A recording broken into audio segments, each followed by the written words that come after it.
Hi friends, welcome back to my channel. இன்னைக்கு நம்ம என்ன ரெசிபி பார்க்க போறோம்னா ஒரு சூப்பரான பிரேக்ஃபாஸ்ட் ரெசிபி தான். அதாவது பிரெட் உப்மா. குயிக் அண்ட் ஈஸியாக செஞ்சிடலாம். எப்போ இட்லி தோசைன்னு போர் அடிக்கிறதுக்கு இப்படி ஒரு நாள் செய்து பாருங்கள், ரொம்ப நல்லாயிருக்கும்.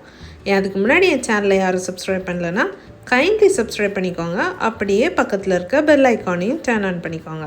அப்போ தான் நான் போடுற வீடியோஸ் எல்லாம் உங்களுக்கு உடனுக்குடன் வரும். இப்போ வாங்க இந்த சூப்பரான பிரெட் உப்மா எப்படி செய்யலான்னு பார்க்கலாம்.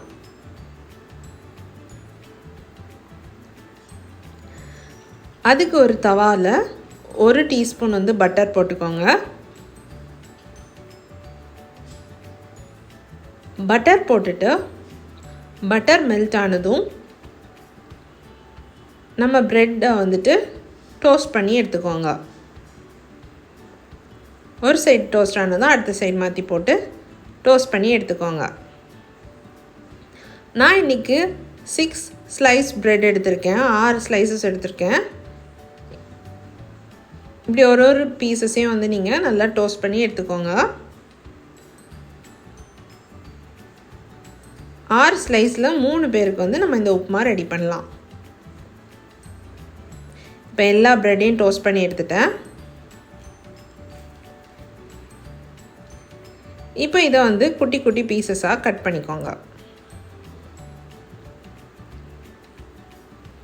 எல்லாத்தையும் சின்ன சின்ன பீசஸாக கட் பண்ணிக்கோங்க. இப்படி கட் பண்ணி தனியாக எடுத்து வச்சுக்கோங்க.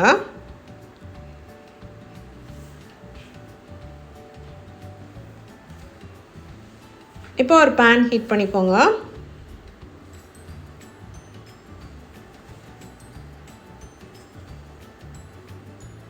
அதில் 3 டேபிள் ஸ்பூன் ஆயில் ஆட் பண்ணிக்கோங்க.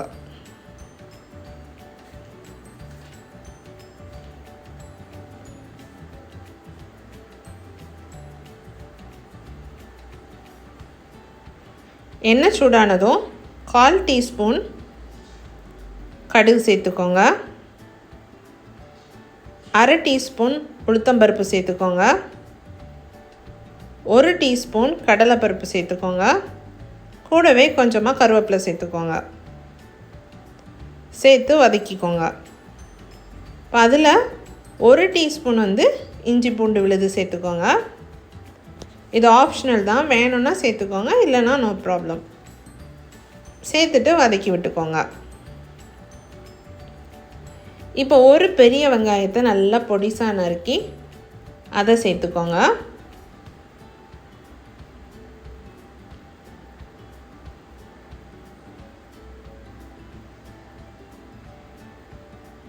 சேர்த்துட்டு நல்லா வதக்கிக்கோங்க.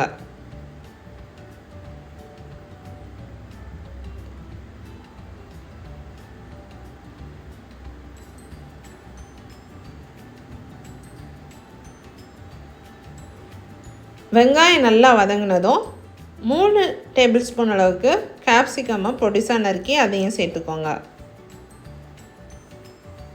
சேர்த்து நல்லா வதக்கிக்கோங்க.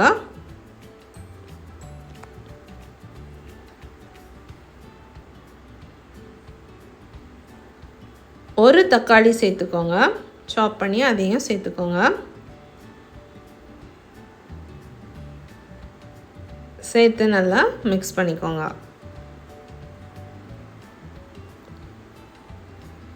தேவையான அளவு உப்பு சேர்த்துக்கோங்க.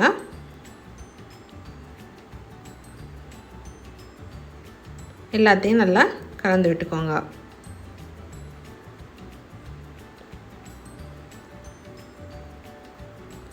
எல்லாத்தையும் நம்ம நல்லா மிக்ஸ் பண்ணிக்கலாம். இப்போ சப்போஸ் இந்த வெஜிடபிள்ஸ் தான் இல்லை, உங்களுக்கு கேரட் பிடிக்கும்னா கேரட் ஆட் பண்ணிக்கலாம், சிக்கன் வேணால் கூட ஆட் பண்ணிக்கலாம், பன்னீர், இப்படி என்ன உங்களுக்கு பிடிச்சிருக்கோ அதெல்லாம் ஆட் பண்ணிக்கோங்க. அப்போ இன்னும் டேஸ்ட்டாக இருக்கும்.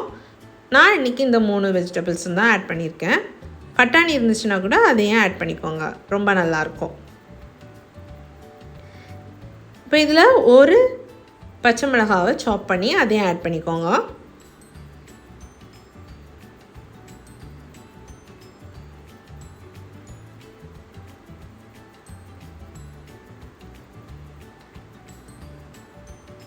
அரை டீஸ்பூன் சீனி சேர்த்துக்கோங்க.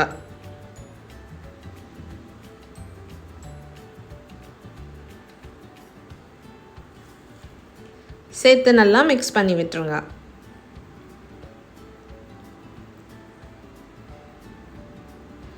கால் டீஸ்பூன் மஞ்சள்தூள் சேர்த்துக்கோங்க. 1 டீஸ்பூன் மிளகாத்தூள் சேர்த்துக்கோங்க. 1/2 டீஸ்பூன் கரம் மசாலா தூள் சேர்த்துக்கோங்க. சேர்த்து எல்லாத்தையும் நல்லா மிக்ஸ் பண்ணி விட்டுருங்க. இப்போ ஒரு 1/2 கப் தண்ணி ஊற்றி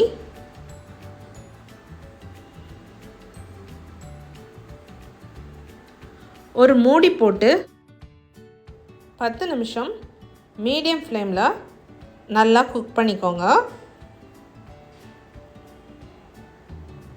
இப்போ மசாலா எல்லாமே நல்லா குக் ஆயிடுச்சு. இப்போ அதில் நம்ம ஆல்ரெடி ரெடியாக கட் பண்ணி வச்சுருக்கிற பிரெட் பீசஸை வந்துட்டு ஆட் பண்ணிக்கோங்க. நம்ம ப்ரெட்டை ஏன் ஃபஸ்ட் வந்து டோஸ்ட் பண்ணுறோன்னா, அப்போ வந்து நம்ம இதில் ஆட் பண்ணுற டைம் உடனே வந்து சாகி ஆகாது. அதாவது மசாலா எல்லாத்தையும் உறிஞ்சு ரொம்ப சாகி ஆகாமல் நல்லாயிருக்கும். அதுக்காக வேண்டி தான் ப்ரெட்டை வந்து நம்ம ஃபஸ்ட் வந்து டோஸ்ட் பண்ணிவிட்டு இதில் ஆட் பண்ணுறோம்.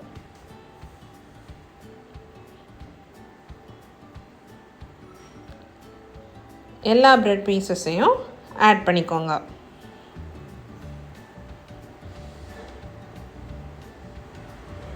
ஆட் பண்ணிவிட்டு எல்லாத்தையும் நல்லா மிக்ஸ் பண்ணிக்கோங்க.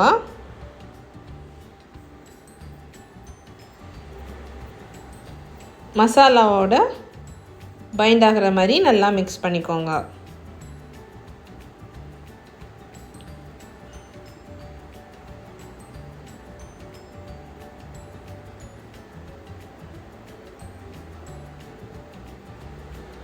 இப்போ கொஞ்சமாக தண்ணி ஸ்ப்ரிங்கிள் பண்ணிக்கோங்க.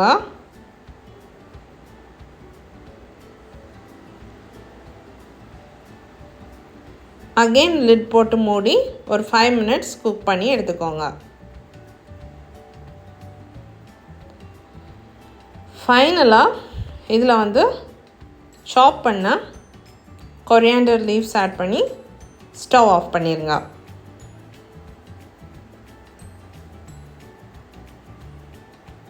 நம்ம பிரெட் உப்மா ரெடி.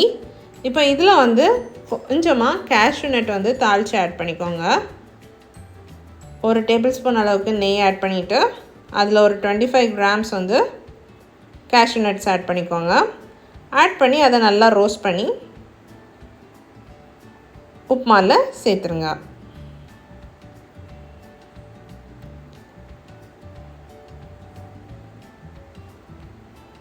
சேர்த்து மிக்ஸ் பண்ணி விட்டுருங்க. எம்மியான டெலிஷியஸான quick and easy breakfast recipe. கண்டிப்பாக இந்த ரெசிபியை நீங்கள் எல்லோரும் உங்கள் வீட்டில் ட்ரை பண்ணி பாருங்கள். ரொம்ப சிம்பிளான ரெசிபி தான். கண்டிப்பாக ட்ரை பண்ணி பாருங்கள். என் ரெசிபிஸ் உங்களுக்கு பிடிச்சிருந்துச்சுன்னா மறக்காமல் என் சேனலை சப்ஸ்கிரைப் பண்ணுங்கள், லைக் பண்ணுங்கள், ஷேர் பண்ணுங்கள். தேங்க்யூ.